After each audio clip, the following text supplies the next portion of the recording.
Nós vamos abrir a palavra de Deus no livro de Juízes, capítulo 16.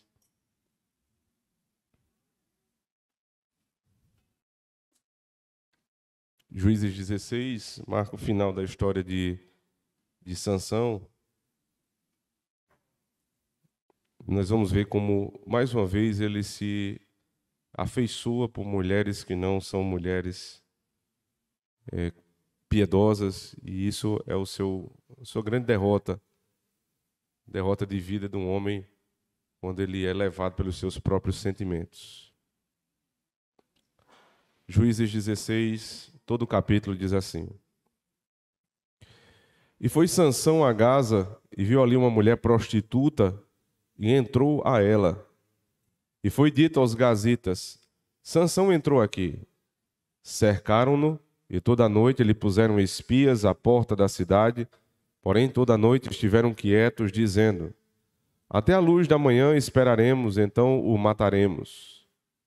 Porém Sansão deitou-se até a meia-noite, e à meia-noite se levantou e arrancou as portas da entrada da cidade com ambas as ombreiras, e juntamente com a tranca as tomou, pondo-as sobre os ombros, e levou-as para cima até o cume do monte, até que está defronte de Hebrom. E depois disto aconteceu que se afeiçoou a uma mulher do vale de Soreque, cujo nome era Dalila. Então os príncipes dos filisteus subiram a ela e lhe disseram: Persuade-o e vê em que consiste a sua grande força, e como poderíamos assenhorar-nos dele e amarrá-lo, para assim o afligirmos, e te daremos cada um de nós 1.100 moedas de prata. Disse, pois, Dalila a Sansão: Declara-me, peço-te, em que consiste a tua grande força, e com que poderias ser amarrado para te poderem afligir? Disse-lhe Sansão: Se amarrassem-me com 7 vergas de vimes frescos, que ainda não estivessem secos, então me enfraqueceria e seria como qualquer outro homem. Então os príncipes dos filisteus lhe trouxeram 7 vergas de vimes frescos, que ainda não estavam secos, e ela o amarrou com elas. E o espia estava com ela na câmara interior. Então ela lhe disse: Os filisteus vêm sobre ti, Sansão. Então quebrou as vergas de vimes, como se quebra o fio da estopa ao cheiro do fogo, assim não se soube em que consistia a sua força. Então disse Dalila a Sansão: Eis que zombaste de mim, e me disseste mentiras. Ora, declara-me agora com que poderia ser amarrado. E ele disse: Se me amarrassem fortemente com cordas novas, que ainda não houvessem sido usadas, então me enfeitiçaria e seria como qualquer, ou enfraqueceria e seria como qualquer outro homem. Então Dalila tomou cordas novas e o amarrou com elas e disse-lhe: Os filisteus vêm sobre ti, Sansão. E o espia estava na recâmara interior. Então as quebrou de seus braços como a um fio. E disse Dalila a Sansão: Até agora zombaste de mim e me disseste mentiras.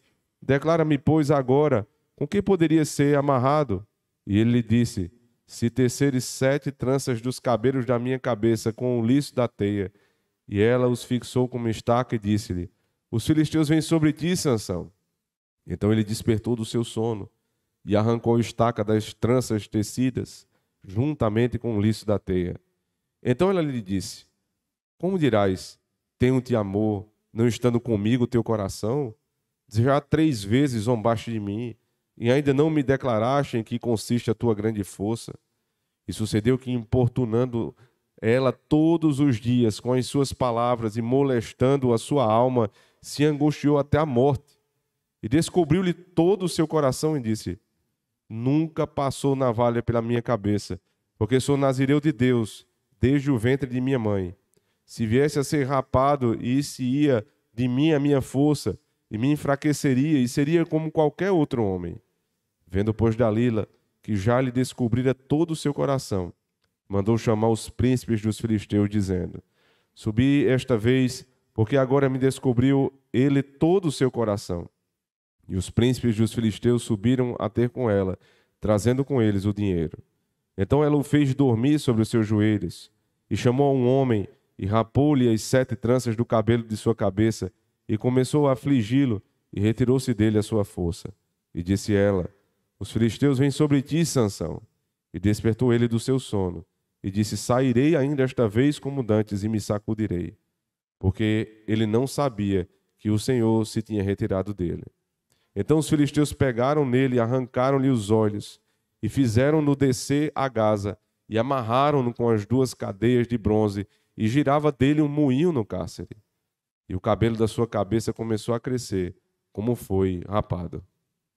Então os príncipes dos filisteus se ajuntaram para oferecer um grande sacrifício ao seu deus Dagom, e para se alegrarem, e diziam: Nosso Deus nos entregou nas mãos a Sansão, nosso inimigo.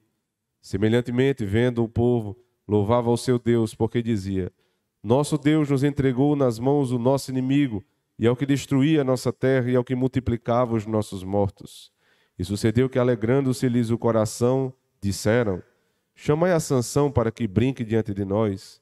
E chamaram a Sansão do cárcere, que brincava diante deles, e fizeram-no estar em pé entre as colunas. Então disse Sansão ao moço que o tinha pela mão: Guia-me, para que apalpe as colunas em que sustém a casa, para que me encoste a elas. Ora, estava a casa cheia de homens e mulheres, e também ali estavam todos os príncipes dos filisteus. E sobre o telhado havia uns 3.000 homens e mulheres, e estavam vendo Sansão brincar. Então Sansão clamou ao Senhor e disse: Senhor Deus, peço-te que te lembres de mim, e fortalece-me agora só esta vez, ó Deus, para que de uma última vez me vingue dos filisteus, pelos meus 2 olhos. Abraçou-se, pois, Sansão com as 2 colunas do meio, em que se sustinha a casa, e arrimou-se sobre elas, com a sua mão direita numa e a sua esquerda na outra. E disse Sansão: Morra eu com os filisteus. Inclinou-se com força, e a casa caiu sobre os príncipes e sobre todo o povo que nela havia. E foram mais os mortos que matou na sua morte do que os que matara em sua vida. Então seus irmãos desceram, e toda a casa de seu pai, e tomaram-no e subiram com ele, e sepultaram entre Zora e Estaol, no sepulcro de Manoá, seu pai. Ele julgou Israel 20 anos. Amém. Oremos ao Senhor. Santo Deus, tua palavra, gloriosa palavra, está diante de nós, e nós queremos, Senhor Deus, ouvir a explicação, a aplicação, Senhor Deus, destes conceitos na nossa vida. Tudo que temos, Senhor Deus, hoje pela manhã, um servo que por si mesmo é impróprio, Senhor Deus, para este serviço. Mas o Senhor pode capacitá-lo. Ajuda-me, Senhor Deus, a ser um canal teu, mais uma vez, para a tua igreja. Faz com que todo o meu ser sirva ao Senhor. E as palavras que saiam da minha boca sejam tuas palavras e não do homem. E que este povo, Senhor Deus, te ouça, porque quem vai falar é o Senhor. Toma-nos esta manhã para transformarmos, Senhor Deus, a semelhança do teu Filho. Sacuda-nos, Senhor Deus, naquilo que precisamos e nos dirija naquilo que precisamos ser dirigidos. Endireita os nossos passos, firma, Senhor Deus, os nossos pés na rocha que é Cristo, nosso Senhor. Revela o teu Filho, Senhor Deus, para que saiamos daqui jubilosos dele. No poder de Cristo, nosso Senhor, nós te pedimos. Amém. Deus deu ao homem os sentidos para que nós possamos andar nesse mundo e conhecer as coisas que estão ao nosso redor. Ordinariamente, os homens têm o sentido da visão como aquele que governa todos os outros. Nós olhamos, nós vemos, e é por isso que nós queremos apalpar. É por isso que dá vontade de cheirar. É por isso que nós queremos nos aproximar para ouvir, para tocar.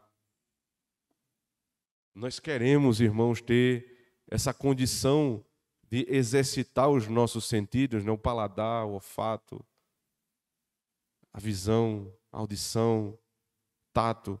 Nós queremos exercitar tudo isso, mas tudo é governado pela a visão. É o que eu olho. Perceba que aqueles que perdem a visão, eles precisam aguçar os outros sentidos para ver de outra forma, para perceber as coisas de outra forma. Porém, Até aqueles que não têm alguns dos sentidos ainda vivem, ainda provam, ainda sentem. Aqueles que não veem, eles tateiam e eles conseguem perceber muito as coisas. Eles conseguem desenvolver capacidades que nós, que temos a visão, não conseguimos de maneira tão aguçada. Porque é necessário para o homem exercitar os seus sentidos. Os sentidos, eles são como uma porta aberta da nossa alma para o que está fora dela. Do nosso ser para o que está ao nosso redor. Para conhecermos as coisas que Deus criou, nós precisamos dos sentidos. Porém, irmãos, nós devemos nos lembrar que por trás dos nossos sentidos, Deus nos deu uma outra capacidade que julga os sentidos. Deus nos deu a razão. Lembre que no Éden o Senhor colocou Adão e Eva e Ele deu tudo belíssimo. Tudo que Adão e Eva olhavam eram belíssimos. Imagine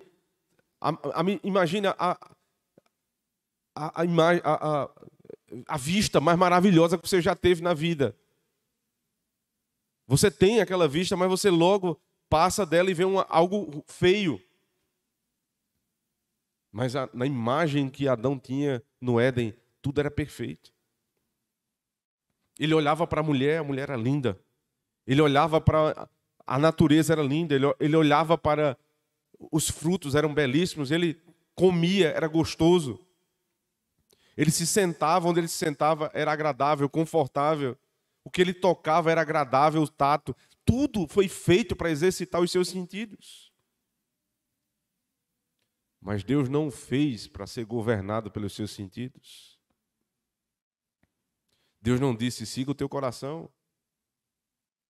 Deus não disse, faça o que é melhor para você ser feliz com sua esposa. Ele disse, obedeça à lei. Ele não mandou uma revelação que fosse pelos os olhos compreendida. Ele não se revelou como Deus pelo tato, mas ele se revelou como Deus na razão do homem. Não coma do fruto. Deus estruturou uma fala. Deus estruturou uma linguagem. Deus deu sentido à relação que ele tem com o homem. Para que o homem, pelos seus sentidos aguçados, pudesse perceber as consequências daquilo que Deus fazia.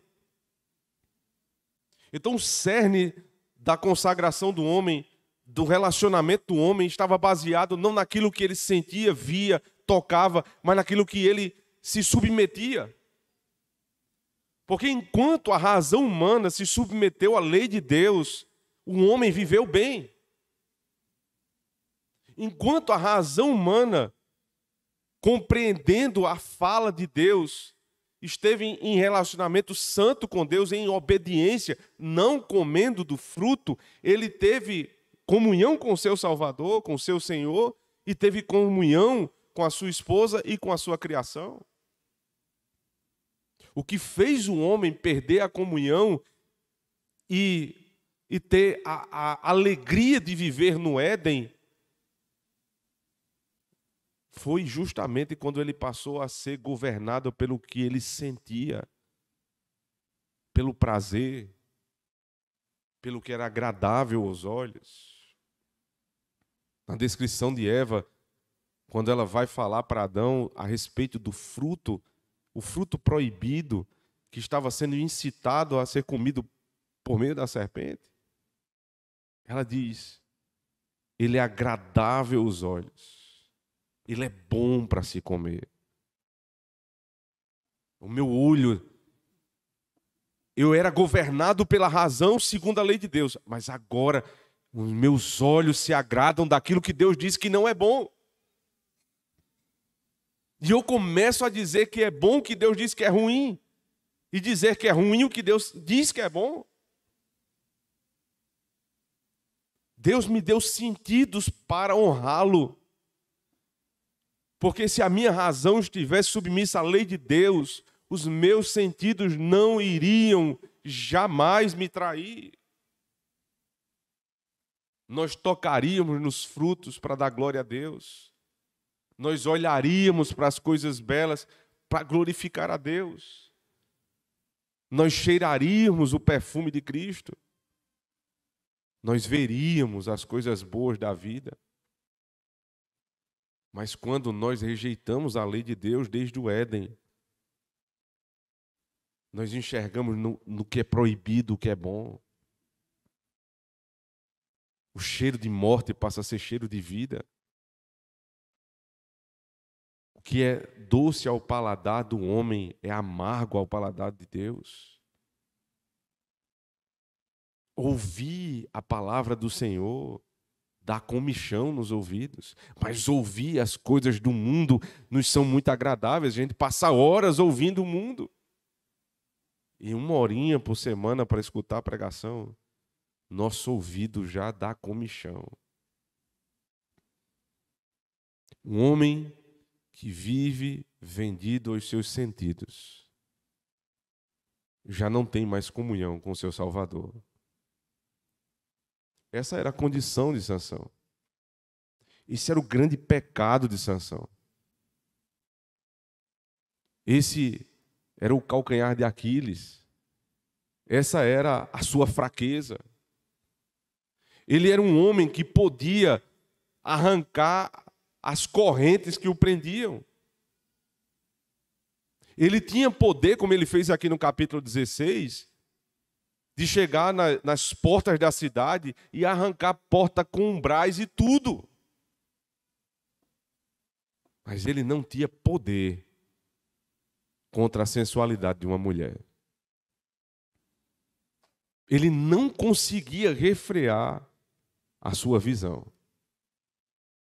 Ao invés de ser governado pela razão, submissa à lei de Deus, ele era governado, seduzido pelo que via. Se você voltar comigo para o capítulo 14, você vai perceber que desde o início da história é assim. No seu primeiro relacionamento, o texto já usa a expressão, o verbo ver, muitas vezes. Verso 1 do capítulo 14, desceu Sansão a Timnate, e vendo em Timnate uma mulher das filhas dos filisteus. Verso 2, subiu e declarou a seu pai e sua mãe, e disse: vi a mulher em Timnate, das filhas dos filisteus, agora pois tomai-ma por mulher. Verso 7, e desceu e falou àquela mulher, e ela agradou aos olhos de Sansão. Agora volta comigo para o verso 1 do capítulo 16. E foi Sansão a Gaza e viu ali uma mulher prostituta e entrou a ela. Verso 4. E depois disto aconteceu que se afeiçoou a uma mulher do vale de Soreque, cujo nome era Dalila. Qual era o problema de Sansão? Sansão era forte fisicamente, mas era um homem fraco quando o assunto era mulher. Quantos homens, irmãos, não são assim? Fortões. Homens que desbravam a ciência, os negócios, a política. Homens que têm capacidade moral de enfrentar grandes inimigos e não temê-los. Sansão enfrentou um leão. Ele rasgou como se fosse um cabrito. Mas diante de uma mulher, ele era o cabrito. Diante de uma mulher, ele era totalmente enfeitiçado. Por que um homem se torna assim, irmãos? É claro que cada um tem uma fraqueza distinta.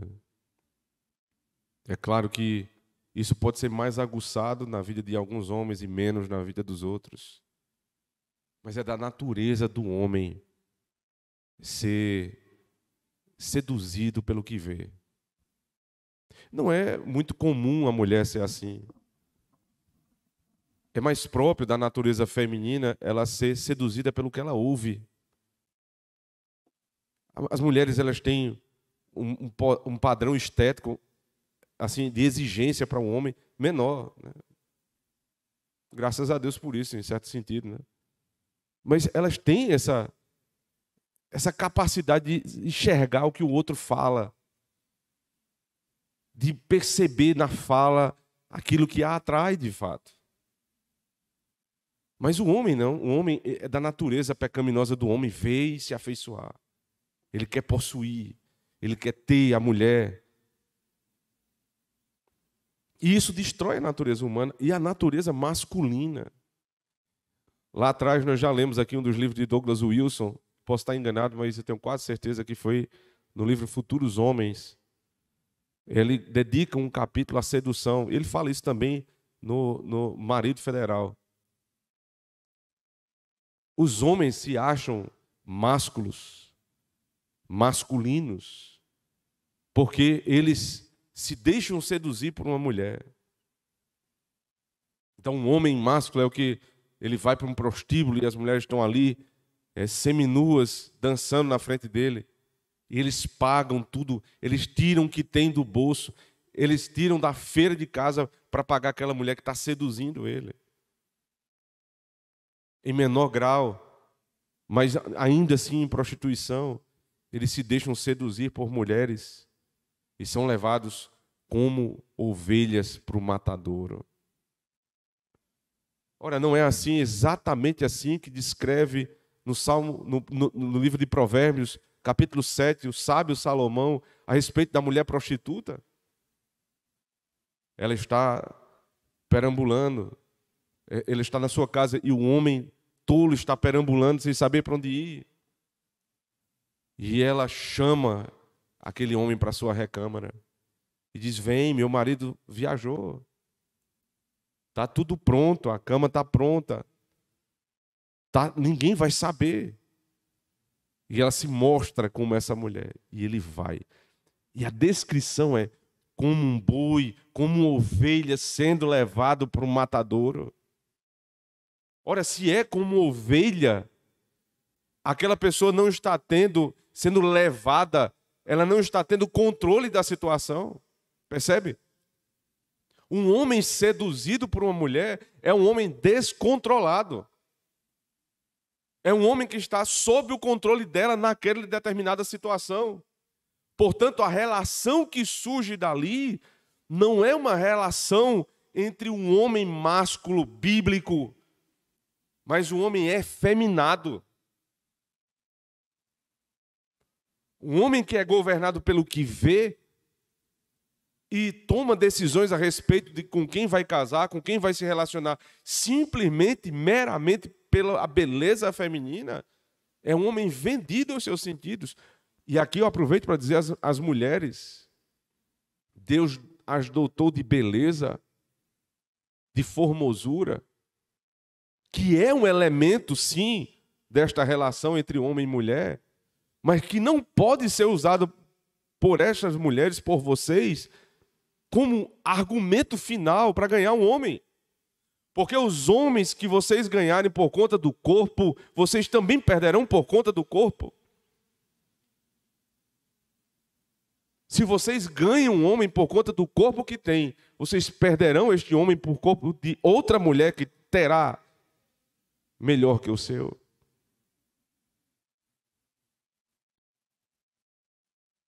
Então os homens não podem ser vendidos pelos seus sentidos. Porque isso não é masculino, isso é efeminação. O homem que tem a cabeça no lugar, é óbvio que ele olha para a mulher e ele sabe o que é uma mulher bonita e o que não é uma mulher bonita. Aqui, o jeito que o atrai. Mas ele rapidamente recobre os seus sentidos. E faz com que estes sentidos se coloquem no lugar que eles devem ter. Estes sentidos são meios para que eu possa exercitar, alimentar a minha razão.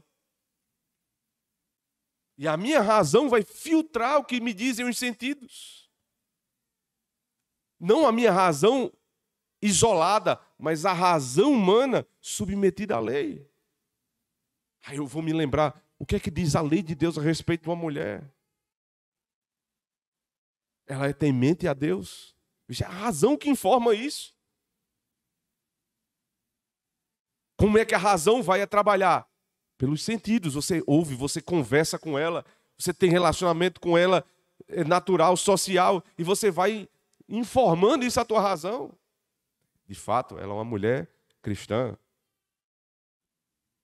Aí a razão diz a você, a Bíblia diz que você precisa se relacionar bem com a família dela, conhecer a família dela. E você vai na casa dela, e você olha, e você ouve, e você fala, e você sente o ambiente. E a razão é informada. Então você tem mais tempo com ela. E você vai exercitando isso naquilo que nós chamamos de namoro. E aí o que vai acontecendo é que você vai se afeiçoando pela pessoa. Percebe? A tua razão vai te informando que você começa a ter uma afeição pela pessoa humana. Mas o que Sansão tinha não era afeição pela pessoa humana, ele não conhecia. O texto diz, verso 1 do capítulo 16, e foi Sansão a Gaza e viu aquela mulher prostituta e entrou nela. Não tem afeição, não tem informação nenhuma. Ele olhou e se deitou com ela. Então, um pedaço de carne que ele se deitou. Não a pessoa. Os relacionamentos. Carnaval, prova disso. Os relacionamentos de carnaval. As pessoas se veem, se beijam no meio da rua. E sei lá mais o quê. São pedaços de carne ali. Não é gente, não é pessoa. Não tem afeição. É animal, é bicho. Que quando está no cio, precisa reproduzir só isso. Mas não é gente. Gente não faz assim. O relacionamento que se tem com promiscuidade, com pornografia, é tudo muito rápido. É só um pedaço de carne, você está vendo ali. E isso está inundado em todo canto. Onde a gente olha, vê. Um tempo inteiro nós somos incitados a isso. E é o cuidado que os homens, especialmente nós homens, precisamos ter. Por isso que eu trouxe o Salmo 101, 102. Fiz um pacto com meus olhos durante a liturgia. Precisamos fazer um pacto com os nossos olhos para não sermos seduzidos por eles. Sansão percebeu a situação que estava. E num rompante de piedade, ainda no leito da prostituta, ele se levanta, perceba. Verso 2. E foi dito aos gazitas, Sansão entrou aqui, cercaram-no e toda a noite lhe puseram espias à porta da cidade, porém toda a noite estiveram quietos, dizendo, até a luz da manhã esperaremos, então mataremos. Porém Sansão deitou-se até a meia-noite, e à meia-noite se levantou, e arrancou as portas da entrada da cidade, com ambas as ombreiras, e juntamente com a tranca as tomou pondas sobre os ombros e levou-os para cima até o cume do monte, até que aqui está defronte de Hebrom. Ele num rompante de loucura, ele entra em Gaza e se deita com a prostituta. Mas também ele não passa a noite toda com ela, percebe? Lá fora os seus inimigos estão tramando a sua morte. Os que entram por esse caminho de prostituição e que visitam prostíbulos, andam com pessoas prostitutas, eles se deitam e dormem com uma pessoa que não é da sua confiança. E muitos não acordam mais porque são mortos lá, feridos, roubados. E eles estavam dormindo depois do prazer. Mas num rompante de piedade, como que o Espírito de Deus tivesse o levantado dali. O comentarista diz, parece que ele tem nojo daquela cama. E ele se lembra, eu, nazireu, consagrado a Deus, estou deitado com a prostituta. E ele tem ódio daquele lugar. Graças a Deus, irmãos, que muitos crentes fiéis que já passaram por situações semelhantes a Sansão se levantaram do leito da morte. Tenhamos, irmãos, misericórdia e paciência com aqueles que caíram em pecados como esse, para não condená-los diretamente para o inferno. Imagine você se vivesse na época de Sansão e fosse um israelita e soubesse que um nazireu estava deitado com uma prostituta. Se fôssemos, irmãos, impiedosos e não esperássemos o tempo devido, diríamos o que de Sansão? Que ele era um farsa. Mas o autor da carta aos Hebreus, no capítulo 11, o coloca dentro do rol da fé. Muito cuidado com o que falarão de Sansão. É por isso que todo o esforço nós temos tido aqui durante a exposição para revelar a face dele como um tipo de Cristo. Como um homem fiel a Deus, mas pecador. Nós não somos assim, irmãos. Não somos nós como Sansão.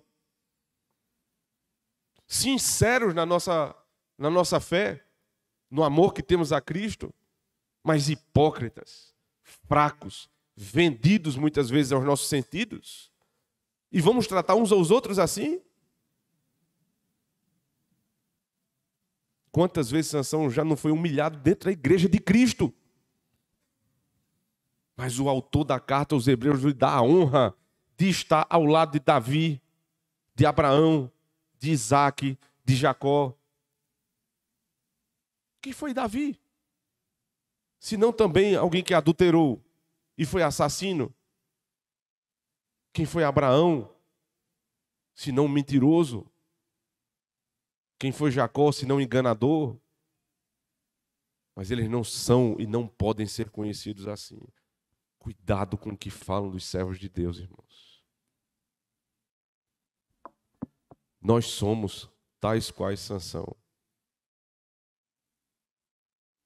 Ele, num rompante de piedade, arrancou tudo.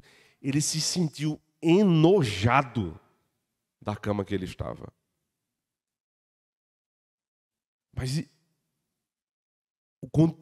a continuação da narrativa mostra que ele, mais uma vez, cai.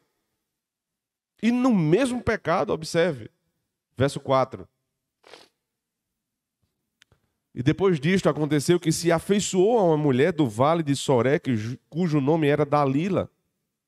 Então os príncipes dos filisteus subiram a ela e lhe disseram: persuade-o e vê em que consiste a sua grande força e como poderíamos assenhorar-nos dele e amarrá-lo para assim o afligirmos. E te daremos cada um de nós 1.100 moedas de prata.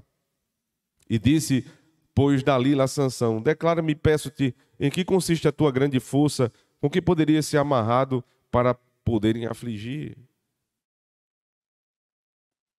O rompante dele de piedade não foi acompanhado por um pedido de perdão genuíno, por isso ele cai de novo. Houve um nojo, é verdade. Ele demonstrou ainda que o Espírito de Deus estava ali incomodando ele, mas não houve um pedido de perdão. Então, em seguida, ele olha para outra mulher, para outra prostituta, e cai nos braços dela. Vocês já perceberam que é assim?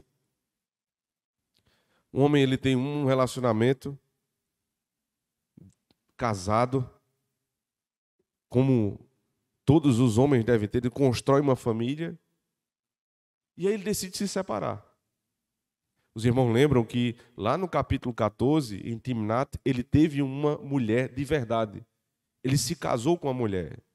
De fato era uma mulher filisteia, mas era um casamento, não era um relacionamento promíscuo, era um relacionamento misto, é verdade, mas ainda assim dentro da dignidade do casamento.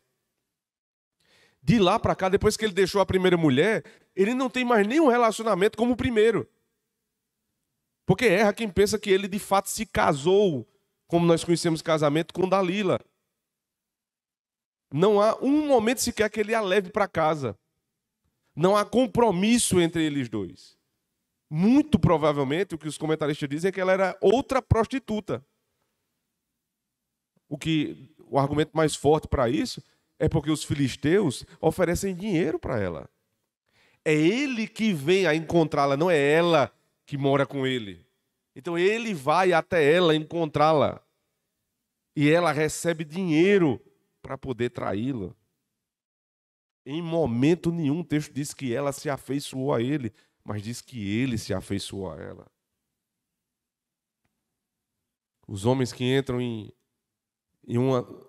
uma loucura como essa da prostituição, eles têm a primeira esposa, é a mulher que cuida dele, é a mulher que anda com ele, a companheira dele. No caso dele, ele teve um problema, tentou se reconciliar, não foi possível, mas ele teve esse primeiro contato. Dali em diante, é só prostituição. Nossa cidade já viveu muitas vezes isso. Antigamente, os homens bem-sucedidos da nossa cidade, eles tinham uma segunda família, depois uma terceira família, e não para mais. Hoje, os homens bem-sucedidos da cidade, eles não têm duas famílias. Eles vivem com muitas prostitutas. Obviamente, eu não estou dizendo que todos os homens bem-sucedidos são assim, mas os que caem em prostituição. E é uma coisa sem fim, é um vício. Então ele se afeiçoa por uma e toma aquela, depois ele deixa, ele se afeiçoa por outra e toma aquela. Essa ficou mais velha, deixa para lá, pega uma mais nova e assim vai. E aquilo vai consumindo tudo que ele tem. Tudo que ele tem. Todas as suas forças, todos os seus bens, todos os seus recursos são entregues para sustentar o ídolo. E não é exatamente isso que acontece com Sansão e Dalila. Dalila, inclusive, é a primeira mulher dos 3 relacionamentos que tem o seu nome registrado. A mulher, de fato e direito, a gente não sabe nem o nome, a gente sabe que ela é Timnat. A segunda, do início do capítulo 16, é uma prostituta. Também não se fala no nome. E Dalila, é dado nome a ela. Há uma discussão a respeito do nome, até mesmo se ela era uma filisteia ou um israelita.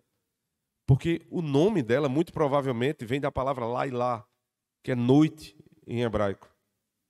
É como se ela fosse a que vem à noite. Porque esse texto fala que todas as vezes que ela se encontra com ele para perguntar de onde procede a sua força, ela o ataca à noite. Ela é uma mulher às escuras. Ela é uma mulher misteriosa. Lembrem que quando o Senhor fez divisão entre dia e noite, entre a parte escura e a parte clara, ele chamou a parte clara de dia, a parte escura de noite. E Deus disse que a luz é boa. O que nós fazemos à luz é bom. Mas o que não pode ser falado, o que é feito às escondidas, o que é misterioso é ruim. Que péssimo, irmãos. Que coisa terrível é um casamento às escuras. É se casar com a noite. Que relacionamento é esse que ele entra aqui?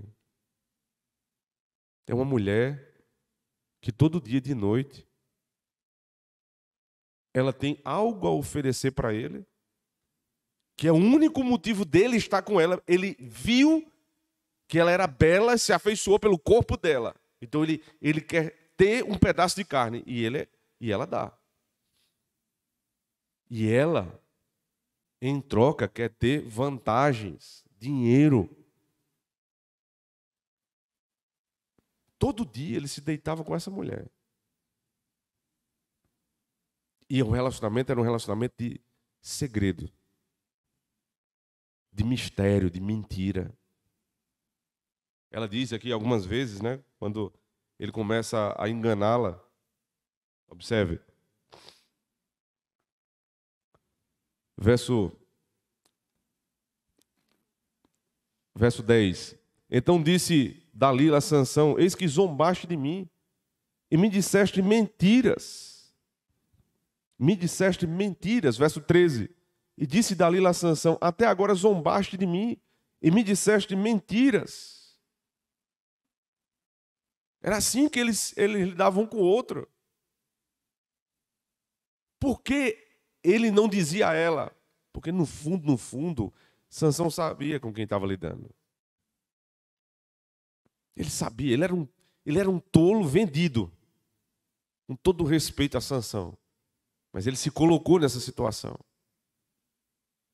Mas ele sabia com quem ele estava lidando. Como é que você sabe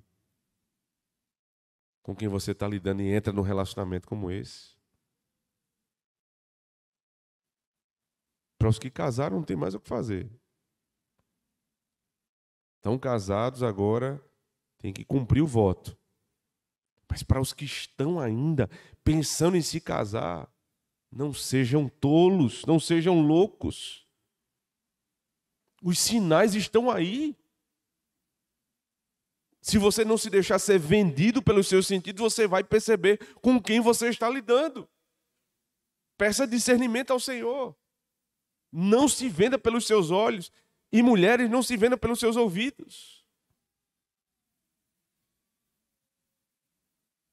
Agora, você vai se deitar com alguém que você não confia.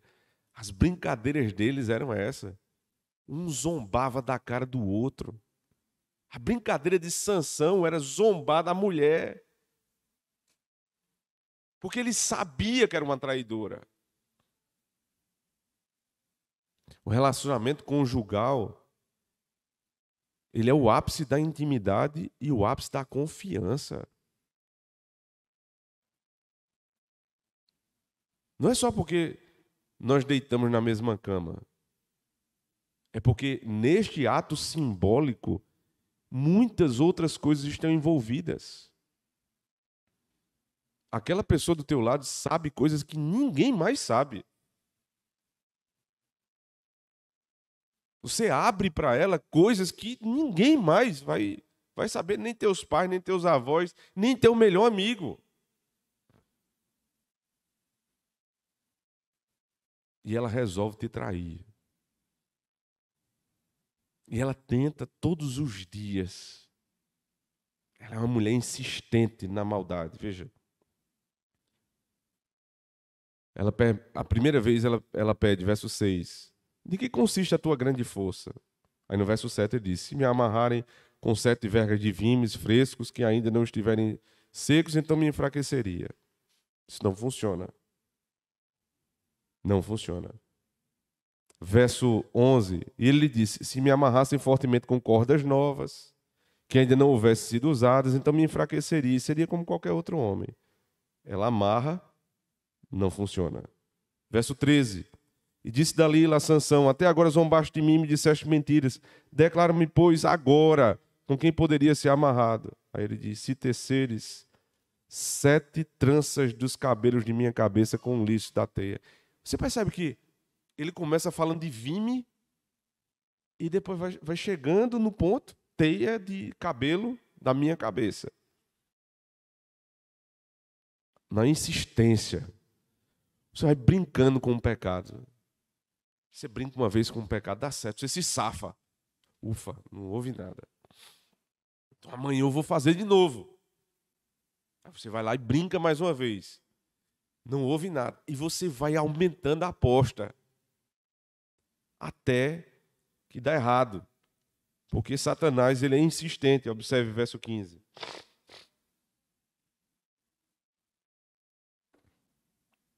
Então ela lhe disse: como dirás? Tenho-te amor, não estando comigo o teu coração? Já 3 vezes zombaste de mim, e ainda não me declaraste em que consiste a tua grande força. E sucedeu que, importunando ela todos os dias com as suas palavras, e molestando a sua alma, se angustiou até a morte e descobriu-lhe todo o coração. Todo dia, ela repetia de noite: dize onde está a tua força. E de tanto brincar com o pecado, ele cedeu.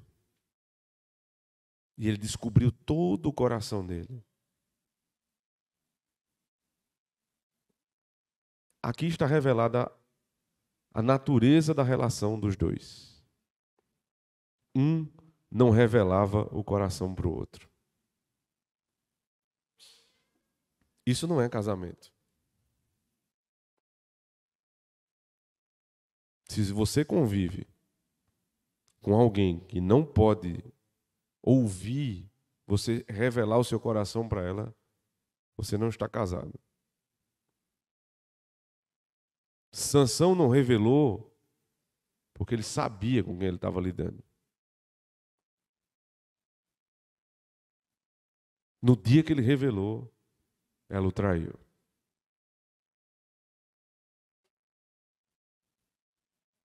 Tenha cuidado com quem você vai se relacionar, para não entrar num compromisso em que a vida inteira você vai ter que se safar de alguém que está procurando uma fraqueza sua para lhe derrubar. Você imaginou isso? Não tem inimigo pior do que esse, porque ele vai uma hora ou outra saber qual a tua fraqueza. E no momento que vocês entrarem em atrito, sabe o que a pessoa vai fazer? Lembra daquilo que você fez? Vou lhe entregar. Porque sabe a tua fraqueza e não é teu companheiro. Porque sabe a tua fraqueza e não é fiel. Não sejam assim, irmãos. Nós devemos, dos nossos cônjuges, conhecendo as suas fraquezas, encobri-las em Cristo. E os irmãos já sabem qual é o sentido de encobrir aqui, bíblico. Não revelar público. Não evidenciar a falha do outro. A não ser que seja para tratá-la no lugar devido. Quando a fraqueza ela precisa ser tratada pelo conselho da igreja, você leva para o conselho da igreja. Quando tudo já foi tentado, você já percebeu, aquela fraqueza eu não consigo resolver. Mas eu não vou sair expondo. Eu vou levar para quem pode me ajudar. Mas eu nunca vou envergonhar quem eu tenho a obrigação de honrar. Morre dentro de casa. Não se conta os problemas da casa para os pais dela, nem os dela para o seu pai. Os problemas de casa morrem em casa. É assim que se trata. Quando os dois são fiéis uns aos outros. Se você não tem um relacionamento ainda assim, um casamento que é assim, você precisa rever. Se no dia que você tem uma briga com sua mulher, ou você tem uma briga com seu marido, você começa a ameaçar, faça isso que eu vou lá e vou. Eu vou dizer para todo mundo quem você é. Então você está casado com alguém assim? Que loucura, irmãos. Então ele vai e descobre o coração, verso 17, nunca passou navalha na minha cabeça, porque sou nazireu de Deus desde o ventre da minha mãe. Se viesse a ser rapado, isso ia de mim a minha força, e me enfraqueceria e seria como qualquer outro homem. A gente fica pensando, né, o que é que tem a ver o cabelo com força? Em si, o cabelo não dá força a ninguém, porque senão as mulheres seriam mais fortes do que os homens, né? Via de regra. Não é assim. Mas não é o cabelo de Sansão que dava força. Veja o que ele diz primeiro. Nunca passou navalha pela minha cabeça. Por quê? Não é o cabelo que é o porquê, é porque eu sou nazireu. Então, o fundamento da minha força não é o cabelo, mas para que o cabelo aponta. Porque desde o ventre da minha mãe eu fui consagrado a Deus. E o cabelo é o sinal da minha consagração. Então, cortando o meu cabelo, é o sinal que eu já não sou mais consagrado a Deus. Mas não há poder no cabelo. Que poder há num pedaço de pão e num pouco de vinho? As pessoas olham para a ceia do Senhor, os ímpios olham e dizem que cerimônia estranha desse povo. Eles espiritualizam aquilo ali, é um pedacinho de pão e um pouco de vinho, eles ficam lá orando com o negócio na mão e toma todo mundo junto. Que coisa esquisita. Que poder há no pão e no vinho? Nós dizemos e repetimos sempre, nele não há nada. Mas aquilo é um sinal da nossa união com Cristo. O que é que vai mudar, pastor, na vida de uma criança de 1 mês de idade, se eu apresentar na igreja ou se eu jogar um pouco de água na cabeça? Não vai mudar nada. Vai. Porque a instituição divina mandou aspergir água sobre a cabeça. Então, se é assim o sinal dado por Deus, assim o faremos. E ainda que a água não tenha poder de tirar pecados, ela aponta para aquele que tem. O que derramou o seu sangue e nos lavou. Então a água, ela simboliza o lavar do Espírito de Cristo. A ceia simboliza a minha comunhão com o meu Salvador. Então estes símbolos, irmãos, são extremamente necessários. Retirá-los da igreja é como tirar a força da igreja. Que poder há no pão, no vinho, no culto? Eles apontam para as coisas que têm de fato poder. Sansão não tinha força no cabelo, tinha força na sua consagração ao Senhor. Mas quando ele perdeu a consagração ao Senhor, quando ele se entregou à prostituição e deixou de ser um nazireu verdadeiro, ele perdeu o cabelo. Experimente você ser disciplinado e perder aquele pedaço de pão e um pouco de vinho, e você vai ver quanto aquilo ali vai lhe fazer falta. Não um pedaço de pão, um pouquinho de vinho. Experimenta perder. E se você não tiver esse desejo de realmente ter o pedaço de pão e um pouco de vinho, porque de fato você não tem consagração nem comunhão nenhuma com o Senhor.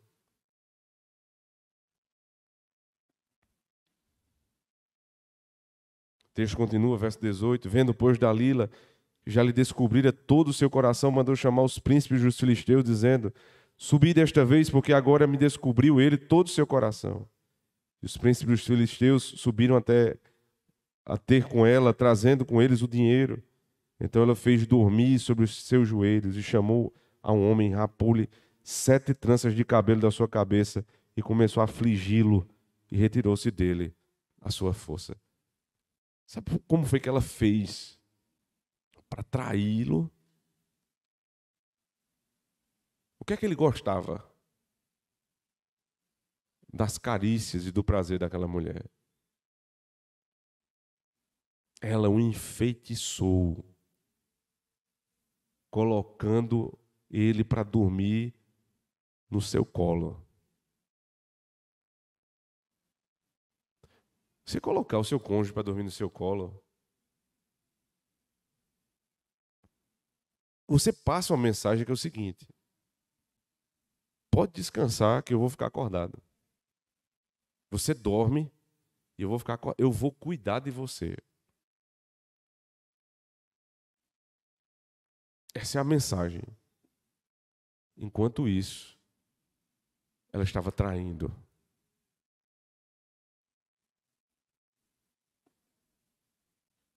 O homem sai para viajar, para trabalhar. E ele diz: pode ficar tranquilo, eu estou indo trabalhar para trazer o pão para casa.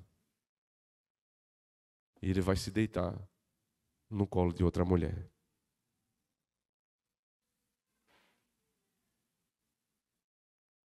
A mulher diz: pode ir trabalhar, meu filho. Eu vou ficar em casa. E ela abre a casa para outro homem. Não existe nada mais vil e baixo do que a traição. Todas as traições são perversas. Mas um homem trai sua esposa e uma mulher trai o seu marido. É uma das mais vis atitudes do ser humano. Deita no meu colo, eu vou cuidar de você. E você trai. Não adianta achar que é normal. Todo mundo faz isso. Olha o mundo como é que está. Não é normal. Sansão foi traído enquanto dormia no colo daquela mulher. Finalzinho dessa sessão diz assim, verso 21. Então os filisteus pegaram nele, arrancaram-lhe os olhos e fizeram-no descer a Gaza e amarraram-no com as 2 cadeias de bronze e girava ele um moinho no cárcere e o cabelo da sua cabeça começou a crescer, como quando foi rapado. Eu vou chamar a atenção rapidamente para essa última informação do verso 22, mas não vou entrar nela agora. O cabelo dele começou a crescer como fora antes de ser rapado. Furtivamente, o comentarista solta essa informação e depois vai passar para outra. Mas antes disso, ele diz: pegaram Sansão, os filisteus, arrancaram os olhos dele. Veja, qual era a fraqueza de Sansão? Os olhos. Os olhos eram a fraqueza de Sansão. Ele acabou cego. Teu olho te faz pecar. Arranca-o. Tua mão te faz pecar. Lança fora. Porque senão o Senhor vai arrancar. Ele ficou cego. Mas não é só cego, não. Ele foi trazido para ser bobo da corte. Traze o judeu fraco e cego. E bota ele para ficar rodando no moinho aí. Eles ficavam rindo. Rindo dele rodando no moinho cego, cambaleando. E o cabelo crescendo. O texto continua, última sessão, verso 23. Então os príncipes dos filisteus se ajuntaram para oferecer um grande sacrifício ao seu deus Dagom e para se alegrarem diziam: nosso Deus nos entregou nas mãos a Sansão, nosso inimigo. Semelhantemente, vendo o povo, louvava ao seu Deus, porque dizia: nosso Deus nos entregou nas mãos o nosso inimigo. Estavam lá Sansão se vindo de palhaço. E eles disseram: agora a gente vai organizar um culto a Dagom. Alguns dizem que Dagom era considerado o filho de Baal, um deus muito conhecido no Antigo Testamento. Ele era, da parte de baixo do corpo dele era peixe, a parte do meio para cima era homem. Eles imaginavam assim esse ídolo. Eles disseram: agora nós vamos aqui oferecer sacrifício a Dagom, louvores a Dagom, porque ele nos livrou dos nossos inimigos. Veja, o início da história de Sansão é: ele livrará Israel dos seus inimigos. Mas agora ele está lá, fraco, humilhado, cego. Quem daria nada por Sansão? E eles adorando o ídolo. Veja o detalhe. Eles atribuem ao ídolo a salvação do povo. Mas a história não foi assim. Os irmãos lembram que o motivo pelo qual Sansão está daquele jeito é por conta de mentira e traição. Então estão revelando o caráter do ídolo deles. O ídolo deles salva por mentira e traição. É assim a idolatria. Ela te promete vida e glória. Entrega mentira e traição. Sansão humilhado. Deus continua. Verso 25. Sucedeu que, alegrando-se-lhe o coração, disseram: chamai a Sansão para que brinque diante de nós. E chamaram a Sansão do cárcere, que brincava diante deles, e fizeram-no estar em pé entre as colunas. Então disse Sansão ao moço que tinha pela mão: guia-me para que apalpe as colunas em que se sustém a casa, para que me encoste a elas. Ora, estava a casa cheia de homens e mulheres, e também ali estavam todos os príncipes dos filisteus. E sobre o telhado havia uns 3.000 homens e mulheres que estavam vendo Sansão brincar.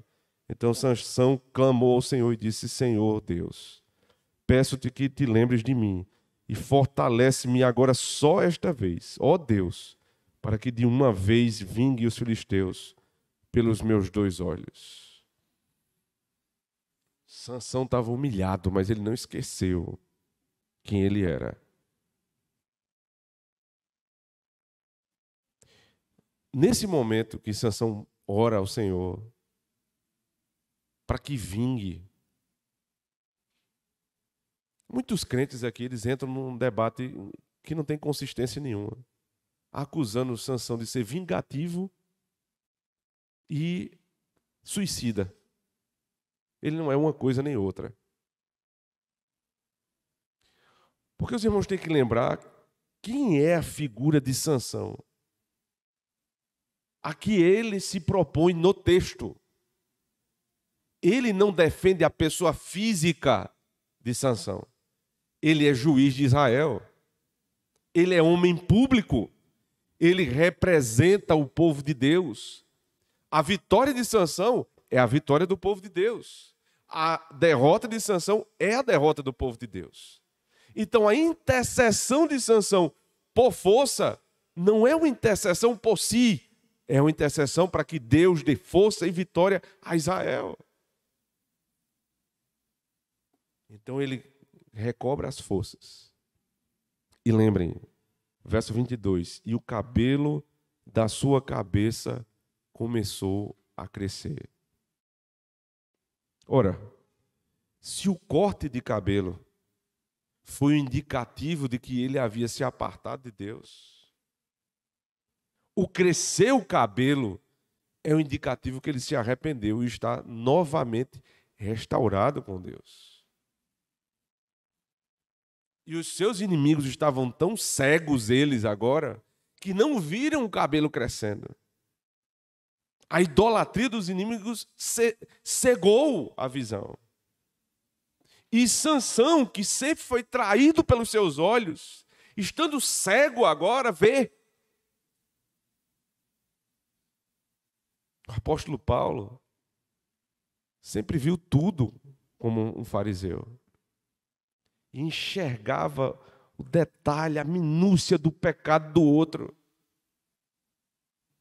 Até que ele se encontrou com o Senhor Jesus Cristo.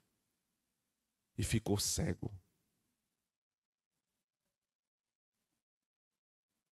Para que na cegueira, que traz fraqueza, ele pudesse enxergar o verdadeiro Senhor. Quando nós cegamos os nossos olhos da carne, é que o nosso olho do Espírito começa a ver. Quando nós subjugamos os sentidos da carne, a lei de Deus, é que eles passam a servir como olhos do Espírito. É tudo que eu toco para enxergar a santidade de Deus. Tudo que eu ouço é para ouvir as palavras de Deus. Tudo que eu vejo é para enxergar a glória de Deus. Tudo que eu cheiro é para sentir o perfume de Cristo. Os meus sentidos, eles passam a ser subjugados da palavra de Deus. Um cego que agora vê.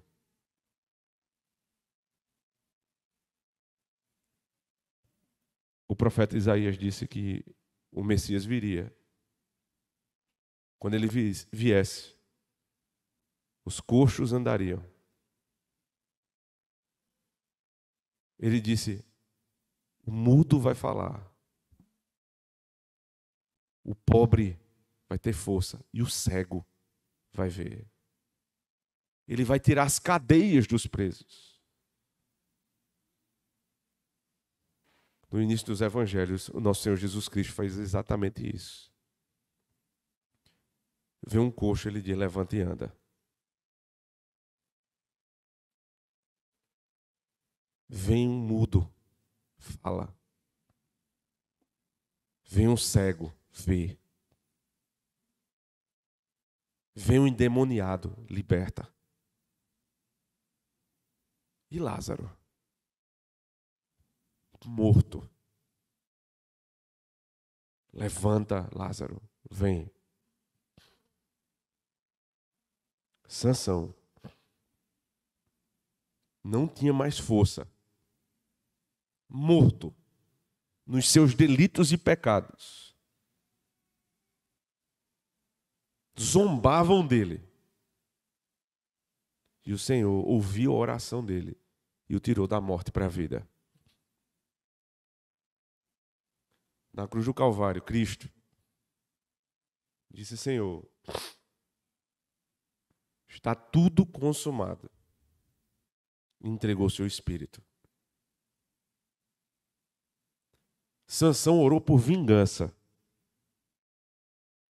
Cristo orou por perdão. Sansão ficou fraco por conta dos seus pecados. Cristo sentiu-se fraco na cruz por conta do meu pecado.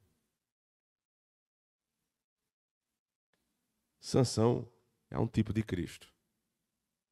Mas Cristo é o Salvador de Sansão. E Ele é o Salvador de todo aquele que nele crê. Ainda que você já tenha caído em prostituição, ainda que você já tenha sido um traidor, mentiroso, enganador, idólatra, se você crer e se arrepender, Cristo, como salvou Sansão, te salvará. Mas não deixe, irmãos, não permita ser governado pelos teus sentidos. Sempre que você estiver diante de uma decisão a ser tomada, eu não sei o que fazer, o mundo diz assim: escuta o teu coração. O que é que você sente? Então faça de acordo com a sua vontade. Isso é loucura. O que é que te faz feliz? Então faça o que te faz feliz. Isso é ser governado pelos seus sentidos, que são enganosos. Peça ao Senhor: tenha misericórdia de mim, Senhor Deus, que sou fraco e miserável e vendido aos meus sentidos.